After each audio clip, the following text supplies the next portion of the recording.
Netanyahu ने Iran को लेकर एक ऐसी शर्त रख दी है जिससे इजराइल पर कई सवाल उठ रहे हैं। नेतन्याहू चाहते हैं कि ईरान की मिसाइलों की रेंज 480 किलोमीटर से ज्यादा ना हो।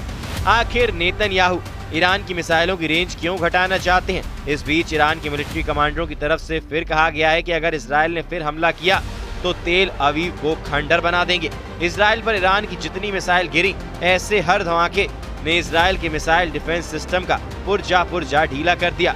तेल अवीव से लेकर हाइफा और अशदोद से लेकर बेन गुरियन हवाई अड्डे तक हर मिसाइल हमले ने नेतन्याहू को ईरान पर नया प्लान बनाने पर मजबूर कर दिया है। यही वजह है कि नेतन्याहू ने ईरान को घेरने के लिए अब नई तिकड़म लगाई है। नेतन्याहू ने कहा है कि ईरान के मिसाइल कार्यक्रम पर रोक लगनी चाहिए और उसे 480 किलोमीटर से ज्यादा रेंज की मिसाइल नहीं बनाने दिया जाए।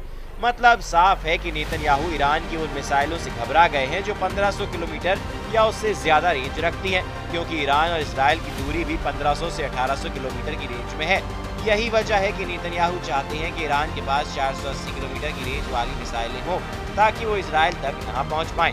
13 जून को ईरान पर हमला हुआ था और उसके बाद 12 दिन तक दोनों तरफ से एक दूसरे पर हमले हुए थे। हमले दिन रात हो रहे थे।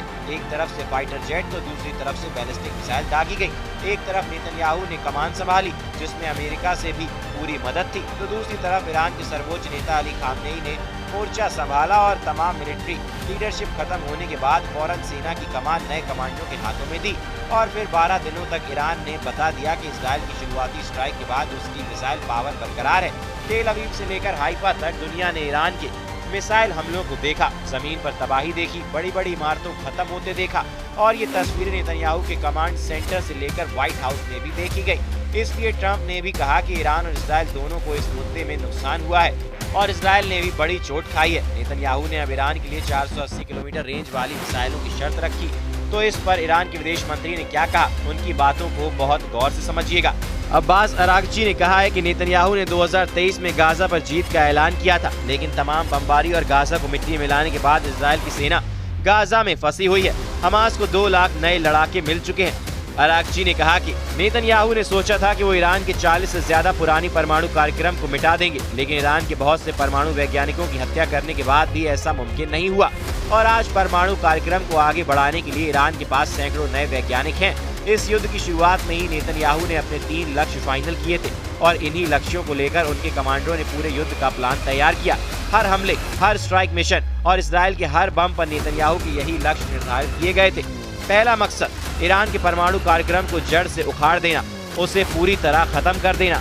क्या ऐसा हुआ? 400 किलो संवर्धित यूरेनियम को लेकर अब भी सवाल उठ रहे हैं, इसलिए ये मकसद नाकाम हो गया। इजराइल का दूसरा मकसद ईरान के मिसाइल जखीरे को मिटा देना, लेकिन ईरान के कमांडर दावा कर रहे हैं कि उनके पास इतनी मिसाइलें हैं कि ईरान 2 साल तक लगातार युद्ध लड़ सकता है, इसलिए ये मकसद भी फेल हो गया। इजराइल का तीसरा मकसद ईरान में बगावत करवा के तख्ता पलट करना था, लेकिन अली खामनेई अब भी ईरान के सर्वोच्च नेता है और ईरान की मिलिट्री लीडरशिप भी कायम है, यानी इजराइल के तीनों मकसद नाकाम साबित हुए।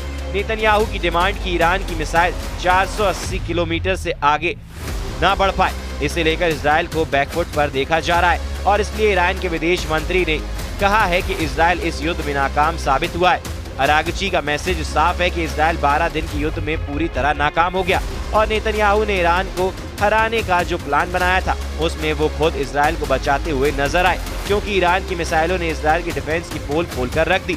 ईरान के विदेश मंत्री अब्बास अरागची ने कहा कि जब ईरान तेल अवीव और हाइफा पर मिसाइलें बरसा रहा था तब नेतन्याहू अमेरिका के सामने मदद के लिए गिड़गिड़ा रहे थे और युद्ध में उनके सभी लक्ष्य फेल हो गए। और इशारों में अरागची ने ये भी कहा कि मोसाद अब व्हाइट हाउस को कंट्रोल कर रहा है, यानी ट्रंप नेतन्याहू की उंगली पर नाच रहे हैं। इसमें कोई शक नहीं कि जब इजराइल ईरान पर बमबारी कर रहा था तो उसके फाइटर जेट्स को रोकने वाली कोई ताकत वहां मौजूद नहीं थी। ईरान का आसमान इजराइल की वायुसेना के लिए खुला मैदान साबित हुआ और यही वजह है कि नेतन्याहू ने जो टारगेट एयरफोर्स को दिए थे उस पर ठिकाने पर बमबारी की गई और नुकसान भी जबरदस्त पहुंचाया गया, क्योंकि 13 जून के बाद हुए हमलों में मिलिट्री कमांडर और वैज्ञानिकों के अलावा 1000 से ज्यादा लोगों की मौत हुई है। 12 दिनों के युद्ध में इजराइल की एयरफोर्स ने करीब 900 टारगेट्स पर बमबारी की। इसमें 1500 जगह ऐसी थी जहां करीब 4500 बम गिराए गए। इन हमलों में 370 स्ट्राइक लड़ाकू विमानों से की गई, जबकि बाकी हमले ड्रोन से उनको अंजाम दिया गया। अब ईरान के तेवर बता रहे हैं कि उसकी मिसाइल फिर तैयार है और ईरान पर हमला हुआ तो फिर दहलेगा तेल अवीव और हाइफा। ये वार्निंग ईरान से लगातार आ रही है। ईरान के बड़े बड़े जनरल लगातार इजराइल को वार्निंग दे रहे हैं। ईरान के मेजर जनरल यहमहा रहीम सफवी, जो सर्वोच्च नेता अली खामनेई के सलाहकार भी हैं, उनका दावा है कि ईरान के पास हजारों मिसाइल और ड्रोन हैं जो खुफिया ठिकानों पर रखे गए हैं और अगर ईरान पर युद्ध हुआ तो उनका इस्तेमाल करने में जरा भी देर नहीं लगेगी।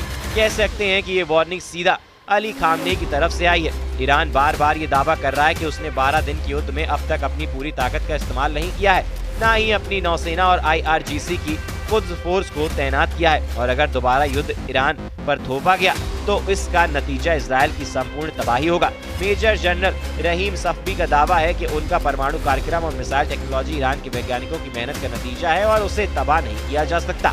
ईरान ने हजारों मिसाइल और ड्रोन का उत्पादन किया है और सभी सुरक्षित जगहों पर रखी गई हैं। ईरान की तरफ से ऐसी वार्निंग इसलिए आ रही है क्योंकि व्हाइट हाउस में डोनाल्ड ट्रंप और बेनियामिन नेतन्याहू की मीटिंग हुई और इस मुलाकात को लेकर नेतन्याहू के हौसले बहुत ज्यादा बुलंद हैं। नेतन्याहू ने कहा कि गाजा में हमारा मिशन पूरा नहीं हुआ है। उधर इजराइल के PM नेतन्याहू का दावा है कि हमें अब भी गाजा में काम पूरा करना है, सभी बंधकों को रिहा कराना है, हमास की सैन्य और शासन क्षमताओं को खत्म करना है क्योंकि गाजा का एक अलग भविष्य होना चाहिए हमारे लिए और सभी के लिए। कोई भी देश इससे कम पर समझौता नहीं करेगा, हम निश्चित रूप से नहीं करेंगे। इन सब के नीचे ईरान की मिसाइलों को लेकर खौफ अब भी फैल रहा है क्योंकि ईरान की तरफ से लगातार मिसाइल के जखीरे पर आने वाली खबरों ने इजराइल और अमेरिका को टेंशन देनी शुरू कर दी है।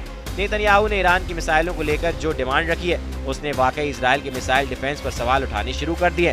नेतन्याहू ने बहुत जोर देकर कहा है कि ईरान की मिसाइल कार्यक्रम पर रोक लगनी चाहिए और उसकी मिसाइल अब 480 किलोमीटर से ज्यादा रेंज की नहीं होनी चाहिए। ऐसा इसलिए क्योंकि ईरान ने 12 दिन के युद्ध में अपनी जिन मिसाइलों से इजराइल को निशाना बनाया है वो करीब 1500 या उससे ज्यादा रेंज की थी। ईरान और इजराइल के बीच भी इतना ही फासला है। ईरान का दावा है कि उसने अभी तक अपनी सबसे खतरनाक मिसाइलों को इस्तेमाल नहीं किया है, लेकिन ईरान से युद्ध को लेकर अमेरिका और इजराइल से लगातार नए नए सिग्नल मिलने लगे हैं। इजराइल पर हुए हमलों में जिन मिसाइलों ने तबाही मचाई है उनकी लिस्ट देख लीजिए क्योंकि यही अब तक नेतन्याहू के लिए सबसे बड़ी परेशानी है। इनमें सबसे खतरनाक फतह 1 और खैबर शिखर मिसाइल शामिल हैं। इसमें कद्र और इमाद मिसाइल भी शामिल है।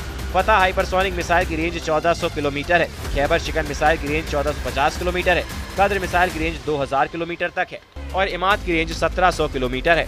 इसलिए कहा जा रहा है कि ईरान ने कतर में ट्रंप का सीक्रेट टावर तोड़ डाला है। अब इसे रेडोम यानी रेडार डोम कहें या फिर ऐसा वॉच टावर जहां से ट्रंप की सेना पूरे ईरान पर नजर रख रही थी। अब इस रेडोम में होता क्या है वो देख लीजिए। ये एक फुटबॉल नुमा गोल बाहरी कवर है जिसके अंदर एक सैटेलाइट डिश लगी होती है। इसी सैटेलाइट डिश से अमेरिका ईरान पर नजर रख रहा था। अमेरिका की सेंट्रल कमांड के कम्युनिकेशन सिस्टम का हिस्सा थी। इस रेडोम को 2015 में $15 मिलियन की लागत से तैयार किया गया था, यानी करीब 125 करोड़ रुपए। अमेरिका ने पहली बार इकरार किया कि ईरान की बैलिस्टिक मिसाइल ने उसे इतना बड़ा नुकसान पहुंचाया कि जबकि डोनाल्ड ट्रंप ने दावा किया कि ईरान की मिसाइल से कोई नुकसान नहीं हुआ है। कतर में अमेरिका का अल उदैद मिलिट्री बेस फिलहाल पूरी तरह चालू है, लेकिन ईरान की मिसाइलों ने साबित कर दिया है कि पूरे पश्चिम एशिया में चाहे अमेरिका हो या इजराइल, दोनों का कोई ठिकाना उसकी मिसाइलों से नहीं बच सकता। देखा जाए तो 12 दिन के युद्ध का नतीजा न इजराइल के पक्ष में आया न ईरान के पक्ष में। 12 दिन के सीज फायर के बाद ईरान पर इजराइल के हमले बंद हुए और इसी तरह इजराइल के शहरों पर ईरान की मिसाइलों की बारिश भी बंद हो गई। हालांकि अब ये सवाल उठने लगा है कि क्या वाकई ईरान के परमाणु ठिकानों पर अमेरिका और इजराइल का ज्वाइंट ऑपरेशन कामयाब हो रहा है। वैसे युद्ध हुआ तो ईरान के मिसाइल गोदाम फिर सैकड़ों मिसाइल लॉन्च करने के लिए तैयार हो जाएंगे। इस बात की गारंटी बार बार दी जा रही है।